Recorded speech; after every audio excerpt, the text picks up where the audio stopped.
दोस्तों, perfect picture के इस चैनल में आपका स्वागत है। मैं हूं जगदीश यादव। आज एक बहुत बड़ा अवसर है फोटोग्राफी की दुनिया का। विश्व फोटोग्राफी दिवस आज 19 अगस्त को है। फ्रांस के दो व्यक्ति, एक का नाम डागुरे था और दूसरा जोसेफ नाइसर नाइस्पे, इन लोगों ने 1837 में इस विधा का आविष्कार किया और तस्वीरें अब हमारे सामने हैं। हुआ यूं कि आविष्कार करने के बाद इन लोगों ने इस तस्वीर को और उसकी विधा को फ्रांस एकेडमी ऑफ साइंस को सौंप दिया ताकि फ्रांस को इसका पेटेंट मिल सके। हुआ भी वही, पेटेंट फ्रांस को मिल गया। 2 साल के बाद फ्रांस की सरकार ने इसे अपना एकाधिपत्य नहीं जमाते हुए इस डागुरे टाइप फोटोग्राफी को दुनिया के लिए एक गिफ्ट के रूप में दे दिया। उसका हस्त क्या है, आज हम देखते हैं कि इस विधा में कितनी तरक्की हुई है और आज हमारे सबके जेब में स्मार्टफोन के साथ एक कैमरा काम करता रहता है। दोस्तों, अब हम थोड़ी सी बात करते हैं कलर फोटोग्राफी की। उस जमाने में कलर का तो सोच ही नहीं सकते थे। जब पिक्चर की नहीं सोच सकते तो कलर की क्या सोचेंगे। लेकिन 1957 में दुनिया में कलर फोटोग्राफी भी आ गई। कोडक ने अपने साइंटिस्टों की टीम, अपने इंजीनियर्स की टीम का गठन उसके ठीक 20 साल के बाद किया। उससे पहले ही हमारे आविष्कारकों ने कलर फोटोग्राफी का आविष्कार कर दिया था। कोडक के टीम गठन के बाद इसमें दिनों दिन तरक्की होती गई और विज्ञान में आए बदलाव का पूरा असर आज हम देखते हैं।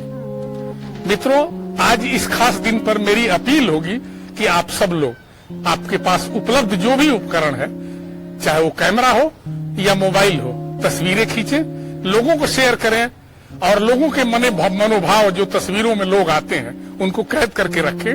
ये बहुत जबरदस्त डॉक्यूमेंट है, आपको संतुष्टि देता है, एक दूसरे से अपनी भावनाएं व्यक्त करने का एक जबरदस्त माध्यम है। पुनः आप सब लोगों को बहुत बहुत बधाई इस अवसर की। फोटोग्राफी दिवस के इस महान मौके पर मैं देश दुनिया से तो नहीं, कुछ अपनी तस्वीरों को ही आपके सामने रखता हूं और इस वादे के साथ कि अगला जब हम विश्व फोटोग्राफी दिवस 2021 का मनाएंगे तो मैं अपने जानने वालों से, अपने मित्रों से, अपने साथियों से देश के कोने कोने से तस्वीरें मंगाकर आपके सामने रखने का प्रयास करूंगा।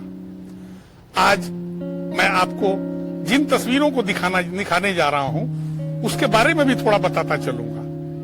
हमारी आज की पहली तस्वीर है छत्तीसगढ़ के नारायणपुर जिले के अबूझमाड़ इलाके में घनघोर जंगलों के बीच बसे पुतुल साप्ताहिक बाजार में शूट की गई तस्वीर है। हुआ यूं कि छत्तीसगढ़ में कवरेज के दौरान हम 3 साथी आदिवासियों के पारंपरिक वेशभूषा में रहन सहन को आपके सामने लाने के प्रयत्न में घूम फिर रहे थे।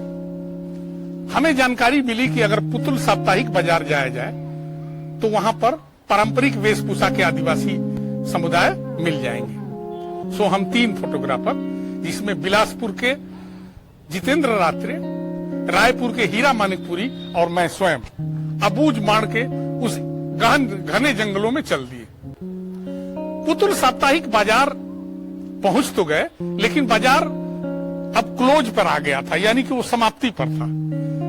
3:30-4 बजे ही समाप्त इसलिए करना पड़ता था कि जंगल के इलाके से आए हुए खरीदार लोगों को वापस जाना होता था और उस भयावह जंगलों के रास्ते में जानवरों से लेके आदिवासी समाज में जो नक्सलाइट जो मूवमेंट चल रहे हैं, उन नक्सल के मूवमेंट से जुड़े लोगों को का भी एक थोड़ा सा भय रहता है, इसलिए वो 4 बजे क्लोज कर दिया जाता है उस बाजार को। हम बाजार में पहुंचे हैं, आप इन तस्वीरों को देखें और खुद महसूस करें आपको देखने में ये महसूस होगा कि जो कल्पना हम एक पारंपरिक वेशभूषा की करते रहे वो अब ना के बराबर हो गया है।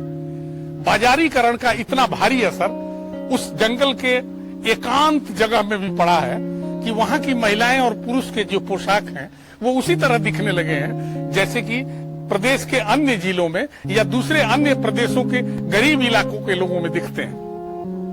तो थोड़ी सी ग्लानि भी होती है कि हम पारंपरिक तो नहीं कर पाए, लेकिन इसकी खुशी बहुत ज्यादा हुई क्योंकि ये बदलाव का भी स्वागत करना बहुत आवश्यक होता है। अब हमारी देखें, एक और तस्वीर देखें, हिमाचल प्रदेश के सांगला वैली की तस्वीर है जिसमें एक चरवाहा अपने सैकड़ों भेड़ों के साथ पहाड़ में बने रास्तों से निकल रहा है। तस्वीर के फोरग्राउंड में भेड़ें और उनकी सींगें स्पष्ट दिखती हैं, वहीं बैकग्राउंड में पर्वत के ऊपर आच्छादित बर्फ की श्रृंखलाएं भी नजर आती हैं। पिक्चर के दाहिने और बाएं पहाड़ी क्षेत्रों की हरियाली भी इस पिक्चर को शानदार बनाने में सहयोग कर रही है। मित्रों, अब एक और पिक्चर की हम बात करते हैं जो राजस्थान से खींची गई है। राजस्थान में एक ट्रेन चलती है, हेरिटेज ऑन व्हील। कुछ हेरिटेज ऑन व्हील जब वो रेगिस्तानी इलाके में जाती है तो कैसा मनोरम दृश्य दिखाती है, आप उसे भी देखें। और एक तस्वीर हमारी अगली है मुरादाबाद के गलियों में पीतल के ढलाई के काम की। गलियों में छोटे छोटे कमरों में पीतल की ढलाई होती है। सड़क, उस पिक्चर के बैकग्राउंड में रोड पर गतिविधियां दिख रही हैं और पीतल की ढलाई जहां हो रही है वहां अंधेरा है। किस तरह से कंपोज करके पिक्चर को और कैसे एक एक्सपोजर को बचाने का प्रयास किया गया है, इसको आप देखिए और समझने की जरूरत होती है। थोड़ी सी वैरायटी दिखाने के लिए मैं आपको थिएटर की एक पिक्चर दिखाता हूं। थिएटर पर रंगमंच पर काम करने वाले कलाकारों के किस तरह से भाव प्रदर्शित करते हैं, ये हॉरिजेंटल कंपोज पिक्चर को आप ध्यान से देखें। इसको हम रोकते हैं स्क्रीन पर ताकि आप इसका आनंद ले सकें। हमारी अगली तस्वीर है अंतर्राष्ट्रीय स्तर के फैशन शो की। अंतर्राष्ट्रीय स्तर के फैशन शो में मशहूर डिजाइनरों के परिधानों को पहन करके मॉडल रैंप पे चल रही है। इस तस्वीर को देखें, बहुत सुकून देती है। आज बस इतना ही। अगले कार्यक्रम में मैं आपको फोटो की तकनीक का अगला हिस्सा, जिसमें एंगल शामिल है और मोबाइल से फोटो खींचते समय एक्सपोजर को कैसे मैनेज करें, इसकी जानकारी मैं दूंगा। तब तक आज के लिए बस इतना ही। धन्यवाद और नमस्कार।